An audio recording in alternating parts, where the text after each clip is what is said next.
Hey everyone, and welcome to Screams After Midnight. I am Peter, and joining me as always is Tim. Hey, extra, extra. Read all about it. This is your horror movie podcast, but it's your news edition of the horror podcast. Mhm. We didn't have one Hence last week. the old newspaper lingo. I'm sure they got it. Yeah. I'm sure they Yeah. got the joke. Okay. Just making sure. It's funnier if you explain it. I think this is why your stand-up comedy career is falling on its face, Tim. I don't want to get too analytical about your failures, but if I was to pin it on something, that attitude there maybe It's a it. classic joke setup. You do the setup, the punchline, and then the explanation. Yes. That's how comedy works. And then the post-explanation analysis. Yeah. And the meta Mhm. context. Yes, all those things. And then the asking the audience if they liked it. Did you like it? Was that good? Should I do it again? Yeah. In case anyone didn't get it quite the first time.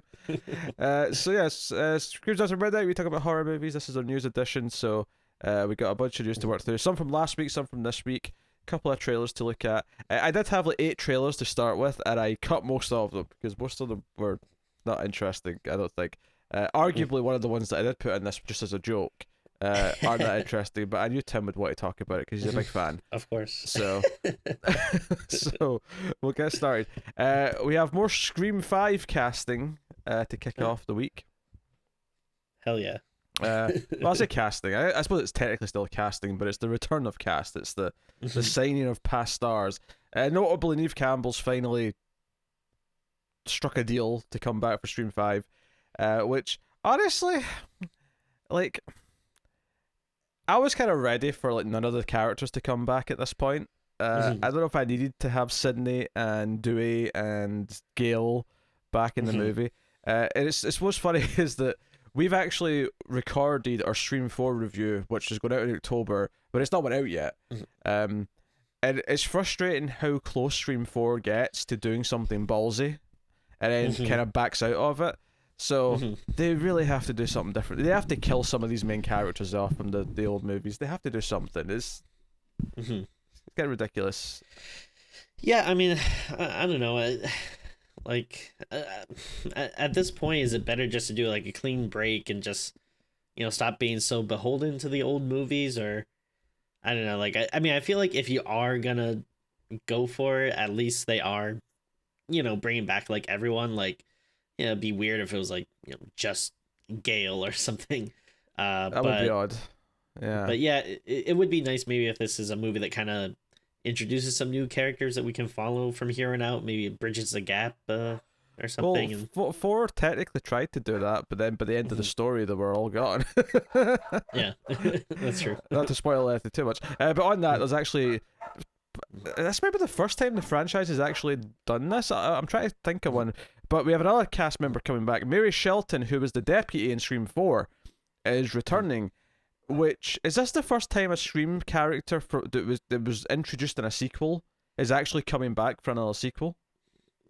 You know what? It might be because I mean, yeah, just kind of quickly going through my head. Yeah, I feel like we haven't really seen too many like new characters from like 2 or 3 or whatever come back. Which I guess admittedly, usually the new characters are the ones that die. So yeah, well, I think that goes back to the point I was just making is that it always feels that central 3 are very safe and everyone else is there to die. So the fact plot armor. So I guess I'm kind of glad that one of the other characters is coming back, even though it's not. I mean, she wasn't that exciting a character. I think. Yeah. I would have been much more interested in some of the teenagers surviving and coming back potentially if they were going to. But hey, it's something.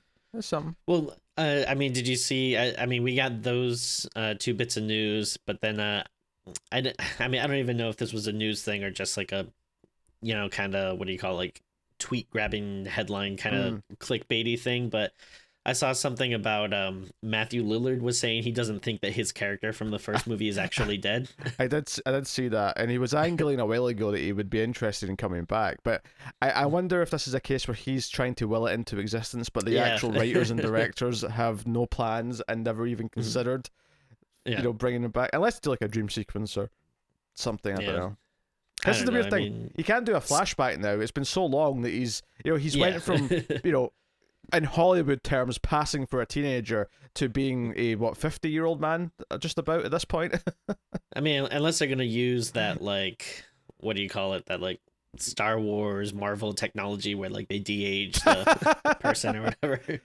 Given how much money they spent in that, and it actually looked okay in some of the Marvel movies, didn't look good in Star Wars. Do you really think the budget of a Scream sequel is going to be able to pull off convincing de-aging CGI? Well, we'll see.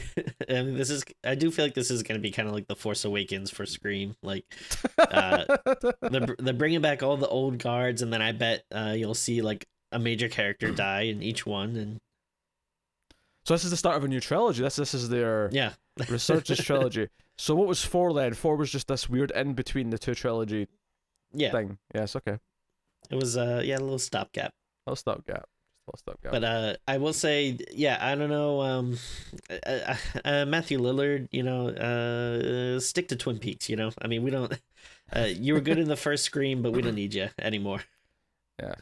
Hey, I'll go for more Twin Peaks, and Twin Peaks is a sort of show that no matter who's died, they can still pop up at some point. It wouldn't actually be that strange in that show. Yeah, I wouldn't mind it. I mean, how many times have we seen Laura Palmer, despite the fact that the first episode legitimately starts with her body being found? So next up, we actually have some release info for Train to Busan Presents Peninsula. We finally have kind of a nice easy access for everyone now to see it. And did you not get a chance to go to theaters to see it? It just so happens, no, Tim, I did not get a chance to go to theaters. Did you? No, surprisingly, no. I didn't. Yeah, I wonder if it's just something to do with that pandemic that shut down the entire like LA area. Yeah, could be. Yeah, it could be that. So Train to Busan's sequel is coming. Home media, DVD, Blu-ray, and 4K UHD on November 24th. And then Shudder's expected to get it sometime next year. This is a bit of a conundrum for us in terms of coverage because we kind of have our schedule booked out for the rest of the year, but we really like Train to Busan. It's a big one. Yeah, so I feel like we're probably going to try and make this fit for the home release coming out at end of November. Yeah, I haven't checked out the reviews, but I mean, if the reviews are even just like okay, I'll probably just spring for the Blu-ray for this. Yeah. Because I mean, I know, like Shudder said they're getting it next year, but who knows when next year will be? About 4 months, give or take.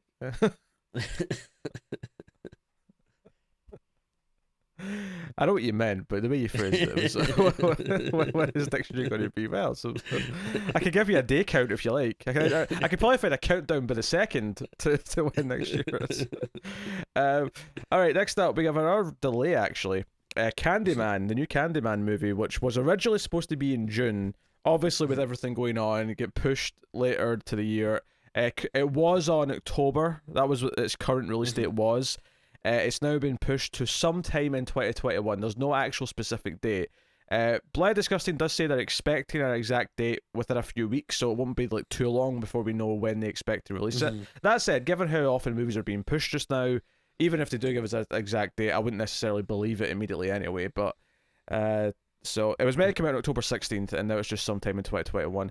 What's interesting is that they're committing to a theatre release for this. Yeah. And this is Universal, who were willing to put some movies like straight to VOD at the start of the whole pandemic. Warner Brothers seem to be the first big studio who are starting to put things out theatrically. That said, though, there is actually a Blumhouse example later on that we'll get to that is coming to theaters this year. So, but for some reason they're sticking to their guns in this one and saying this is going to be a theater release no matter what. Which fair enough. It does introduce a bit of a weird hierarchy to their movies a little bit when they're saying no, this we're sticking to theaters on this one, but this other one that can go out on VOD. So yeah, that's interesting. But yeah, I mean this is tough. Like this, honestly, this is probably like the movie I was excited for the most this year. Like that trailer really is so dang good, and I'm just really excited for it. So I mean, part of me does really want to see it in theaters, and then another part of me though is so excited for it that it is kind of like, come on, yeah, any way I can see it, just release it, you know? Like it's tough, but yeah, it sucks. It does mean that we can take our time getting to Candyman 3. That's the one Oh God, yeah. upside to this. Jeez, I forgot. we can save that till early next year now, Yeah. which is fine. So we'll see. Yeah, but Warner Brothers, they put out Tenet, which is kind of the first big movie that was trying to come out, and it's making money very slowly because of. But which I was kind of talking about this on social media is that it's kind of weird how these early movies that are coming out from the big studios. It's almost like it's going back to the olden days where movies didn't have big opening weekends. They just stay playing for months and months. That's true. Yeah. So it's kind of interesting that some of these early films that are coming out in theaters are going to be there for a while because there's nothing else coming out. Like, there's nothing to replace Tenet. And Warner Brothers seem like they're going to put it down in December, but does that mean that until December their big movie's Tenet and it's just going to be playing consistently for like 4 months? I mean, get it from when it launched. So it's an interesting. From an analytical purpose, it's interesting to watch, if nothing else. But yeah, we'll see. But yeah. So that's Candyman coming 2021. Where's my mouse? There's my mouse. Next up, Bruce Campbell has teased that the new Evil Dead movie is going to be in a city, which would be different from past versions. Yeah. What's weird about this is that the title changed, but this article says it as if the title changed a while ago and we just missed it, because now it's called Evil Dead Rise. Correct me if I'm wrong. Didn't we think it was called Evil Dead Now when it was announced? Yeah, that does sound familiar. Yeah. Yeah, I mean, Rise also sounds familiar too, but I guess maybe I'm just thinking because I feel like I've seen this news story talked about like a couple of times, so maybe I was just like, oh yeah, I guess that's what it is. But yeah, Evil Dead Now does sound familiar. But honestly, for the most part, I was just wanted to mention the title. But I do think it's interesting that the movie might be set in a city. That could be a cool shake-up. And that would make sense if it's if it has like a double meaning, like Rise, like high rise, the city. No, this is cool. Like I obviously love Evil Dead, and I am excited to see what they could possibly do, and like I think it's a good idea if you are going to not have like Bruce Campbell anymore, but like so let's like try to go really different with it. Let's get a whole new setting, like new characters and stuff, and like even in the show we had like a town setting, but it still wasn't like a like a big city. Like when they say like a city location, I'm thinking like something like New York or something, like so I think this could be really interesting. I'm excited. At the very least, I'm excited to see like, okay, what are the possibilities that you can do with this? Yeah, and they should expand it. They should do a whole like franchise that's spinning out and do all the alignments from D&D. So do your chaotic Evil Dead, neutral Evil Dead, lawful Evil Dead, and if you really want to go wacky, then you do like lawful good dead, neutral dead, chaotic good dead. Sure, yeah, why not?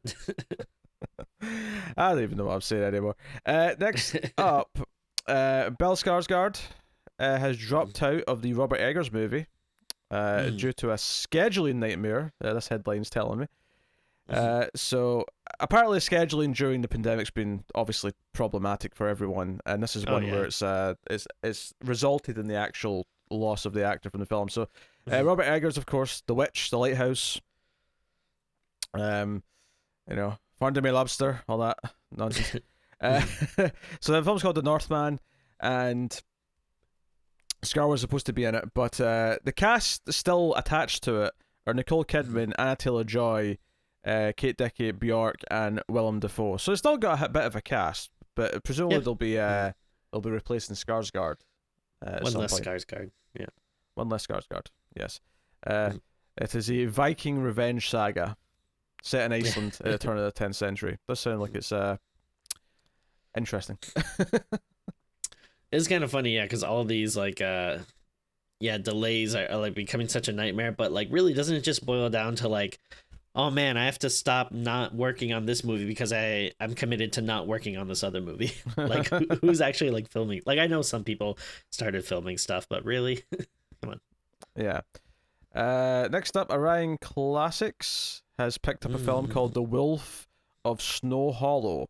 It's coming out in October, both in theaters and at home. Um, Directed by Jim Cummings. It's a werewolf movie. Ooh la la. It's coming October 9th. Yes, the director worked on Thunder Road previously. He wrote and directed the film. It stars, in fact, he also stars in it alongside Ricky Lindholm. So Oh, okay. and the late Robert Foster. Oh, Robert Foster's in this. Oh, cool. Yeah, that was kind of he passed away just this year, last year. Time's warped my brain now. I think it was last year now, but he just been in the Breaking Bad Netflix movie, and then Oh. he did pop up in Better Call Saul after he passed away. They'd already shot like a scene with him, so yeah, it's nice to see that he's got one last performance at least here that's already Cool. been filmed. Yeah. So here's the description of the film. The film centers on a small town sheriff who is struggling with a failed marriage, a rebellious daughter, and a lackluster department, who is tasked with solving a series of brutal murders that are occurring on the full moon. As he's consumed by the hunt for the killer, he struggles to remind himself that there's no such thing as werewolves. Okay. I mean, it sounds like pretty typical, werewolf movie. So, it could potentially be good. Yeah, it's pretty typical. I didn't let a Yeah. cat out, so you Oh, sure. kill time.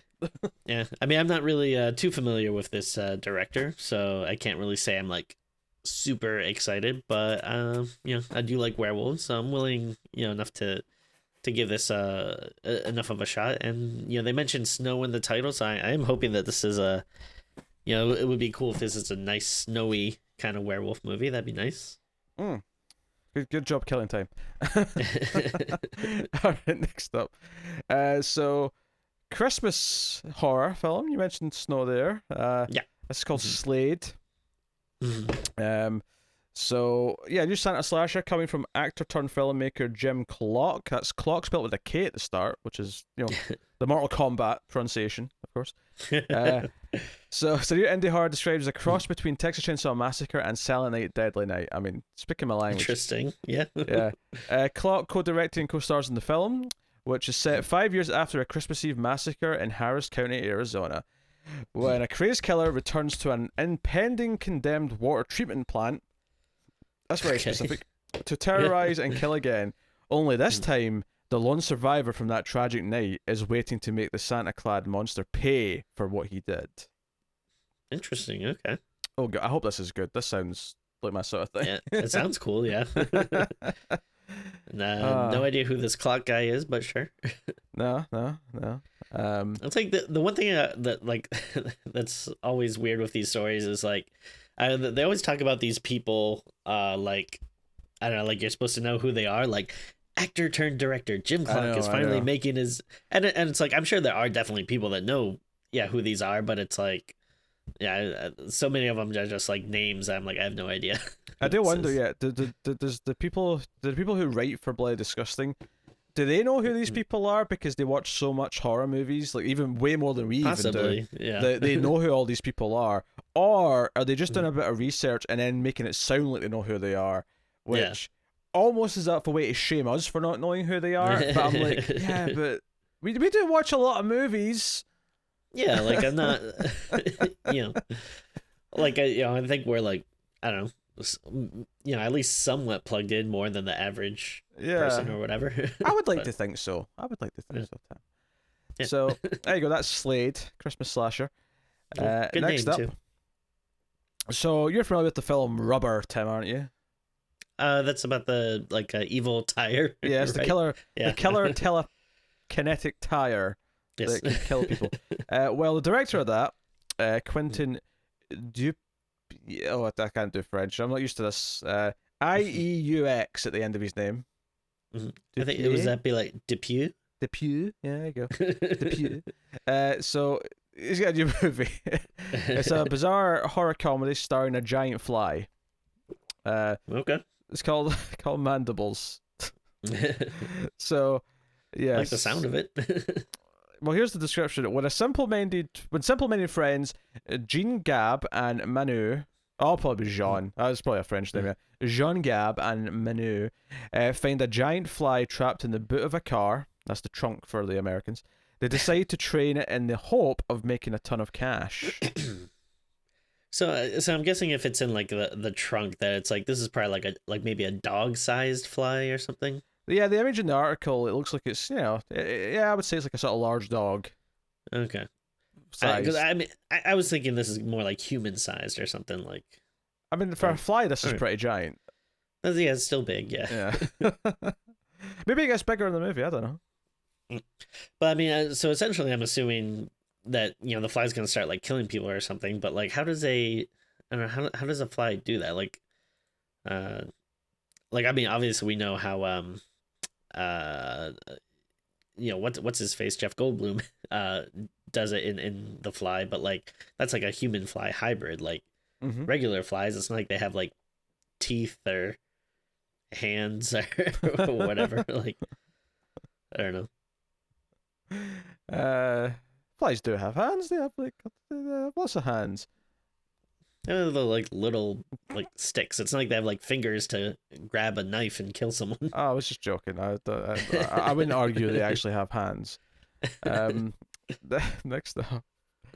So, The Knocking is a new film that's coming out. Co-writers and directors Matt Leslie and Stephen J. Smith, who are the team behind Summer of '84, which I know you weren't super hot on.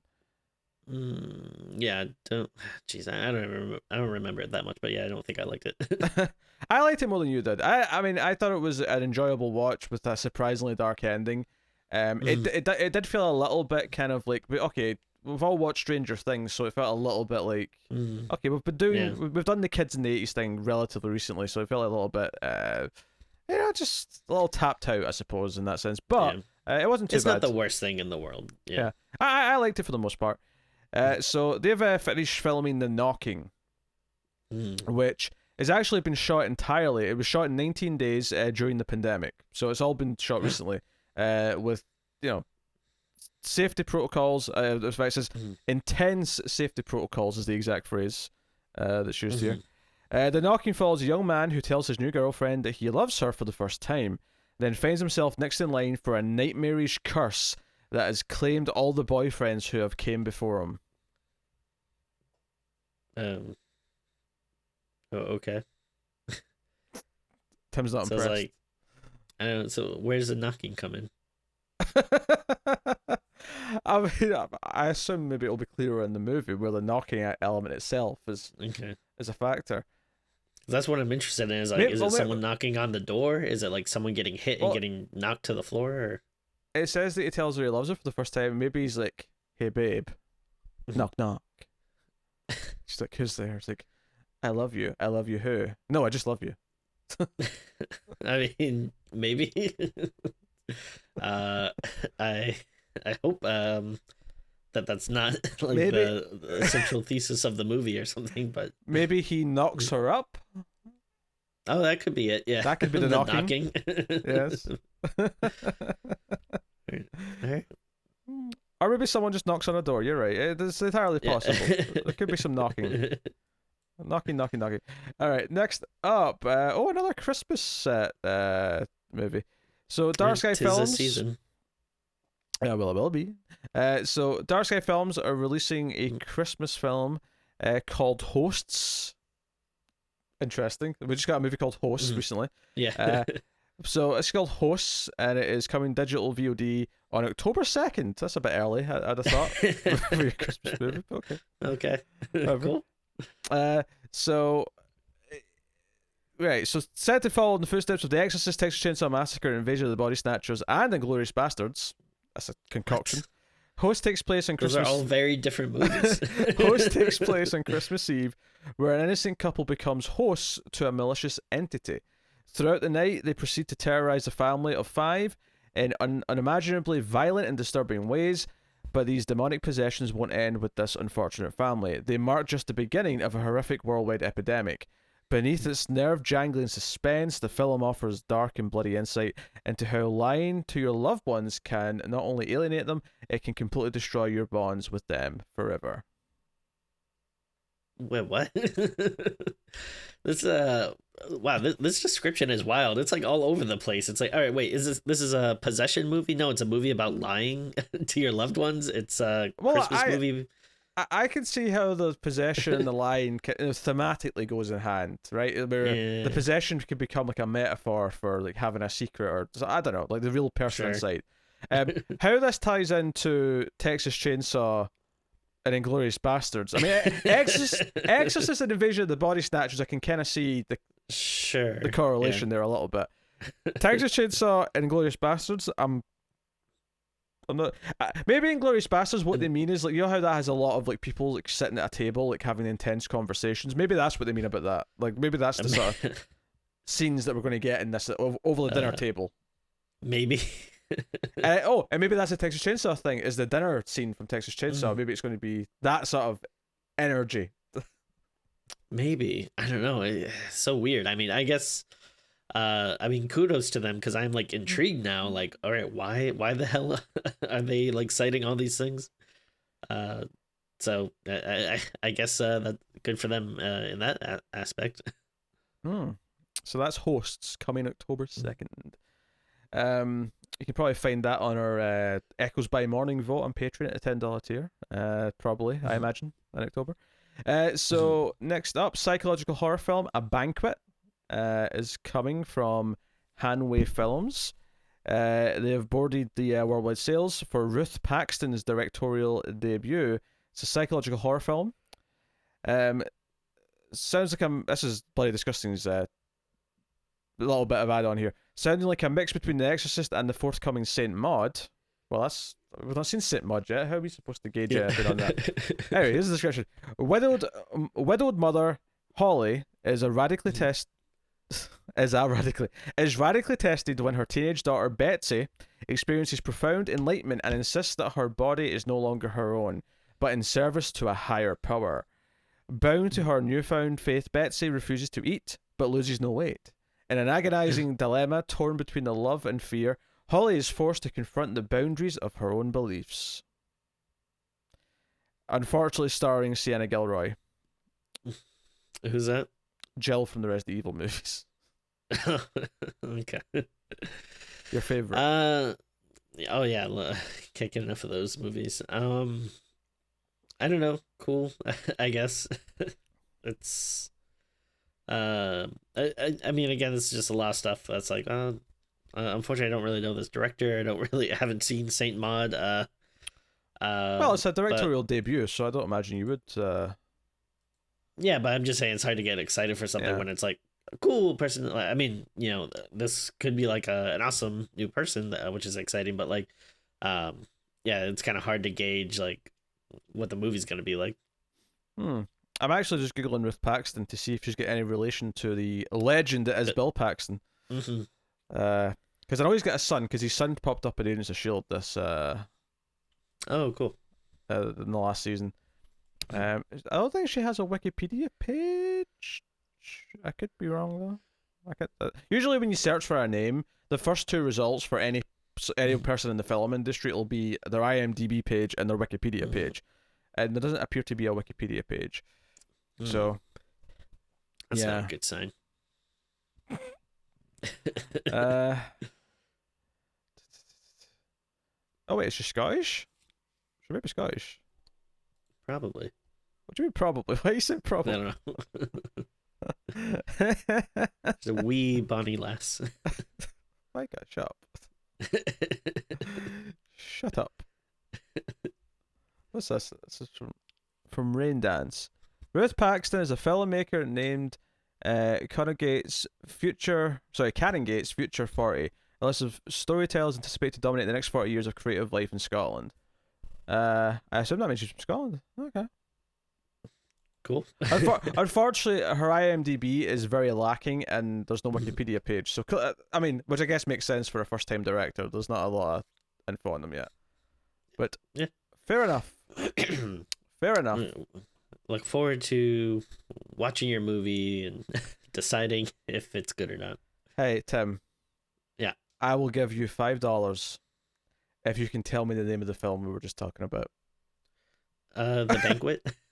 Oh, close. A Banquet. I'm not giving it to you. Banquet. Dang. Oh, that was close. You had me sweating there for a sec. All right. I pay attention. All right. We got a couple of trailers we want to talk about. One that's kind of here for just goofy reasons, and one that I actually am interested in. The goofy one is Adam Sandler's next film, which is Halloween themed. In fact, Tim's so excited that Tim, via the official Streams After Midnight Twitter, that's at Streams Midnight, if you want to go follow that, Tim actually tweeted out the trailer for Hubie Halloween, the Adam Sandler Netflix movie about yeah. Well, no, it was relevant to our listeners' interest, I think. Oh, do justify that. Go on. Well, it's a horror movie. I mean, I'm horrified at the thought of watching it. So I mean, there's some arguments there. The director of Little Nicky reteaming with Adam Sandler. All the articles are proclaiming. To the point where he's doing like a stupid voice. It's not quite the Little Nicky voice, but is this the director the guy he gets when he wants to do a stupid voice? Is that the gist of this guy's talents? I think like every other movie he does a voice. He does like like what it's like one for them, one for him kind of thing. Like, well, I don't know. Is the ones for him the ones where he doesn't have to do a voice, or the ones where he does do a voice? That's a good question. I'm not sure. I mean, does he like doing the voices, or is he like in pain? He's like, oh, I can't believe I'm doing a stupid voice again. Or he's like, no, I am an artiste. I will do a voice because I am a thespian. Who knows? Maybe a little bit of both. I think the big question is, he kind of famously tweeted that if he doesn't get an Oscar for Uncut Gems, that he's gonna make like the worst movie he's ever made on purpose. So a lot of people are wondering, okay, is this the movie? That's a bold claim, given that 99% of the man's filmography is absolute trash. So the fact that he made one good movie and is like, if I will get an Oscar for this, I'm going to intentionally make the worst thing ever. First of all, that is a threat. That is like having your finger over the nuclear weapon button, right? Because worse than Jack and Jill, I didn't even see Jack and Jill, but it looked horrendous. Worse than... What else has he done in the last 15, 20 years that everyone hated? Almost all of it. Ridiculous Six. Oh, there you go, yes. Did anyone like that one? I don't think so. Pixels? Remember Pixels? Oh boy. Having his good friend Kevin James, who is in this movie as well. Kevin James is the sheriff or a police captain, whatever he's very chameleon-like performance from him. You can barely tell it's him. That big fake beard makes it so hard to recognize him. You know what? It does, like, Pixels is obviously very bad, but you know what? It's not a bad like premise for a movie. Oh, Pixels? Oh no, I agree. Yeah. Pixels is a fun idea, but instead of giving us the I don't know, cabin in the woods-esque like take on it, we got an Adam Sandler movie with Kevin James. Yeah.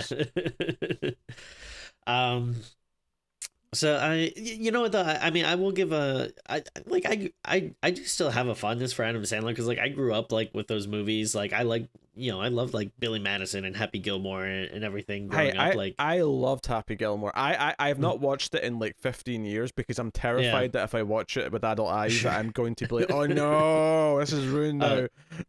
Yeah, no, same here. But and yeah, I think he is actually pretty good whenever he does like serious stuff. Like I don't think he does it like that often, but like I really like Punch Drunk Love. I think that's like phenomenal. I haven't seen that one, but Uncut Gems was actually good, like really good. So yeah, but I mean, like obviously, like the joke is he's kind of like just a guy now that just wants to like hang out with his friends and make movies and like basically our vacations. That's why like so many of his like later movies take place in Hawaii randomly. Yeah, that was you know what I mean? Grown Ups 1 and 2 with like David Spade, like that was notoriously we just want to go on vacation to somewhere sunny. Yeah. So that's what the movie is. It's a plot just to justify them spending 2-3 months in some exotic place. Yeah.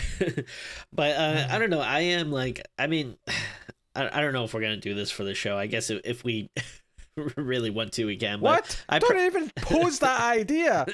How dare you?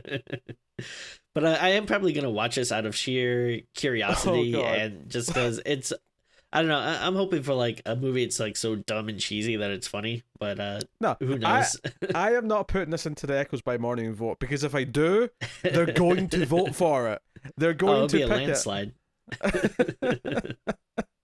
it. Because our fans, our patrons especially, love watching us watch shite. They love our misery. Okay? I'm not just They'll- offering them Adam Sandler on a platter. I think they love your misery. I'm usually pretty happy with whatever they choose for the most part.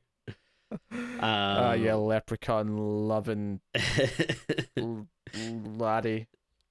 But I am like curious as to what like how far horror is this going, because like most of the trailer is like, yeah, the goofy Adam Sandler nonsense, but then Yeah, like the second half it does get like it takes a while, but it's the last like 30 seconds. It actually seems to imply that there's actually a paranormal thing happening in the town that he has to save the town from. and like don't get me wrong, I don't think like that stuff like looks good, like it's not like, oh, that looks like really cool horror stuff, but it does look like actual horror stuff, you know. Yeah, it looks like it's going for. I don't like when I say hocus pocus levels or anything like that, but Sure. yeah, hocus pocus, bit of Ghostbusters, bit of this, bit of that. Not as good as these things, obviously, but honestly, the most notable thing about the whole goddamn trailer, because a lot of it's just them, like the town make fun of him because he's a bit of a dark and he's always been this dark who cares about the safety of the town. He's always going to the police to complain about stupid little things. The most notable thing about the trailer is that his thermos has like a zip line on it. So it's like a grapple. He actually uses it to grapple in a tree at one point. Yeah. It's like the characteristic that you take away from this trailer is the retracting thermos. It's probably going to be a big joke in the movie where like everyone always makes fun of him because he has a thermos and or whatever, and then it'll end up being a big thing, and that's probably how he'll defeat whatever evil thing is at the end. He'll probably like hit him with a thermos or something. I can see it. Yeah. Ah, Well, dear. get ready for October because everyone's going to be doing the Hubie voice. That's why I'm glad that Twitter and et al. Are all text and not audio. Mm-hmm. And if you post a video, I'm just going to avoid it just in case you're doing Hubie voices. Yeah. Okay. So it looks like shit. I mean, if I wasn't clear throughout this discussion, it looks like shit. Okay. All right. So the trailer I do actually want to talk about because I love Happy Death Day. You love Happy Death Day. Mm-hmm. We have the new film from the director Christopher Landon. We didn't have a title up until recently. So this is the body swap movie, but much like Happy Death Day, it's a body swap movie, but it's the teen girl and the slasher killer who are swapping bodies. We got Vince Vaughn in here, and you have Catherine Newton from Big Little Lies, is what I know her from. And it's called Freaky, which I think's like, I get what they're doing because Freaky Friday, right? So they're just taking the Friday off and calling it Freaky, which I feel is a bit dull, but I get it. Sure. I don't know. Maybe they could have done something fancier with it. I don't know. Like call it Slasher Saturday or something. Sure. I don't know. Anyway, what did you feel about the trailer? Did you like it? No. I yeah, because I do like the first Happy Death Day quite a bit. I thought that was a lot of fun. I absolutely hated the second one. I thought the second movie was dog shit, and it leaned so far into the comedy, and I absolutely hated the comedy. I did not think it was funny. And this while I love the premise, it looks like this is also going to be leaning really far into the comedy, which it just doesn't really do it for me. It's just like trying to be like so much like that forced kind of snappy like meta dialogue where everyone's like okay, if this was a horror movie right now, I would be so boned, and like cue the creepy guy in the mask, what's up, like just like I don't know, I don't like it.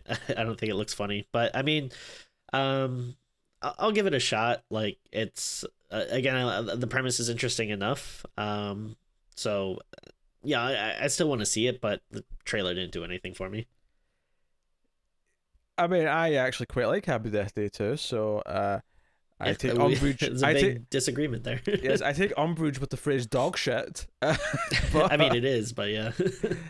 Shut your filthy mouth. Unlike that dog shit leprechaun crap that you try to shovel down my throat. I like the trailer well enough. Like, obviously, I always expect this to be a horror comedy, because even Happy Death Day 1 sure, yeah. isn't a full-on horror movie. And this kind of feels like, again, the same kind of vibe. It's got a gimmick, it's got a thing it's doing. I like the actors, and I'm down for it. I was like, what was funny is that the initial body swap stuff where she's waking up in his body and he's like, and she's surrounded by like all the creepy like serial killer stuff. That like is okay. I think where I'm more excited about it is the like her trying to realize that she can't just walk around with this guy's face because he's a wanted serial killer. And then the evil serial killer in her body kind of like using that to their advantage. Like, I think that's where the entertainment comes for me. Some of the meta stuff is fine. I think it clearly sets its tone up right away. The meta kind of narration where she's talking about, hey, I get ignored. If this was a horror movie, I'd be the first to be killed, and like I'm okay with that. Now, admittedly, maybe it won't work for me in the movie, but I like both Happy Death Days, and I did not hate this trailer. So I am. Yeah, I mean, I'm totally, willing to go in there with an open mind and like be surprised and be like, oh no, this is actually like really fun and creative, and hey, it has lots of fun kills and stuff. And yeah, I mean, I know it is probably gonna lean more on the comedy side, which can totally be fine. Like, it's not like I'm against comedy, but I do, I can be a bit more snobbish. I don't really have like, kind of like normal boring comedy taste. Like, I'm a little bit more a little bit more pretentious when it comes to comedy stuff. So if it doesn't work for me, it can be like really painful and annoying. Hey, there's a lot of mainstream comedy I hate. I mean, we just had a conversation about Adam Sandler's last 20 years. And it's just like it's one of those things though where it's like I mean, a lot of times like with horror stuff, I'm a little more forgiving in some aspects, and like there's stuff that I can just be like, okay, fine, it's not for me or whatever. But I don't know, something with comedy, it's like if it's not for me, it just kind of it tends to make me a little bit angrier. But again, like I do like the premise, and like I do think the actors and everything are doing a good job. Like like I think the little bit we see of like Vince Vaughn body swapped in this, like it looks like he's having fun and doing some like funny stuff. So like I'm totally willing to be like, oh no, this movie is great. It's just that the trailer didn't exactly do it for me. Okay, well, it's coming out November 13th in theaters, only theaters for now. So this might be one where we just have to wait for VOD, not because we wouldn't necessarily wait for it, but because poor Tim can't go to a theater. I mean, I know like some theaters are opening up, like some places, but I mean, yeah, like LA is still locked down. And I don't know, even if it does open up, I don't know if I'd really want to go. Yeah. So this might be like a January kind of thing for us, but hey ho, that's Freaky is the name of the film. I'm probably going to struggle to remember that because it's not a great title. Whereas Happy Death Day was super memorable. Like, that was a very easy title to latch on to quite quickly. But hey, that is the news. That is our horror news this week. So, thank you very much for joining us. Please do like. I have to tell Tim just briefly about a movie that I watched last night. Okay. Have you ever heard of a Killer Workout? Or you might know it by its alternate title, Aerobicide. Okay, so that's not a Death Spa, right? No. Death Spa is a different movie. Yeah. Okay. A name sounds familiar, but I don't think I've seen it. Yeah. I watched that last night. It's on Amazon Prime. And I kind of regret it a little bit because it has Scream's bonus movie written all over it, quite frankly. Oh, no. But so it'll probably something we do at some point for a bonus. But holy shit! Like that, I mean, it's not the craziest like bad like 80s movie I've seen, but it does this thing where right after like a murder scene where someone has died in the gym where this aerobics class takes place, it'll just cut to a montage of like all these, you know, attractive women doing aerobics, and it'll like the camera will just like linger on their asses, on their boobs as they're, you know, thrusting and doing whatever else, to the point where every time it cut to another aerobics montage, I started laughing.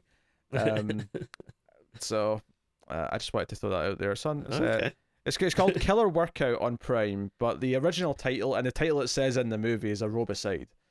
Okay. So, I mean, I do like the title. Oh yeah.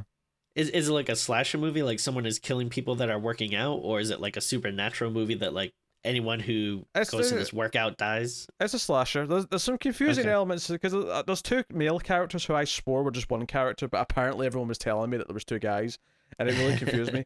Apparently it was someone named Tommy. I just thought it was a Jimmy, but this Tommy's a Jimmy. Yes, Tommy's a Jimmy. Jimmy's a Tommy. Okay. It's the thing. So no, I just wanted to throw that out there just before we wrap up. But that is the Screams After Midnight horror news for the week. We are getting close to October, and we will have lots of extra episodes. We obviously, you know, encourage patreon.com/MailFuzzTV. Obviously, the nice and free way to support us is just hitting the like button on YouTube. It's a nice, easy way of doing it, and it helps us find new audience members, and it's a great way to show your support. If you do want to support us financially, patreon.com/MailFuzzTV is obviously the way to do it. And you get bonuses, you get an extra episode, extra movie review every month. You get 4 of them in October for the Octoberthon. And obviously you get to vote every month at the $5 tier, and then you get the Echoes by Midnight vote at the $10 tier. We have extra votes. There's actually 2 streams votes in the $5 tier this month for Octoberthon, and there's 2 in the $10 tier for Octoberthon. So lots of voting going on right now. And I'm saying this basically to say, hey, if you want to go vote, all patrons, all go vote, and all those votes. There's lots of voting. There's voting. So go and have a look. But a lot of interesting stuff there. Plus you get early access at the $5 tier. Should mention that too, to all the movie review episodes. But hey, so do all that. Get us on Twitter, as we said earlier, at Screams Midnight, and of course, you know, let us know what you thought of the news in the comments. But otherwise, that is us. So thank you once again for watching or listening. We always appreciate it. Keep watching scary movies, guys, and we will see you next time.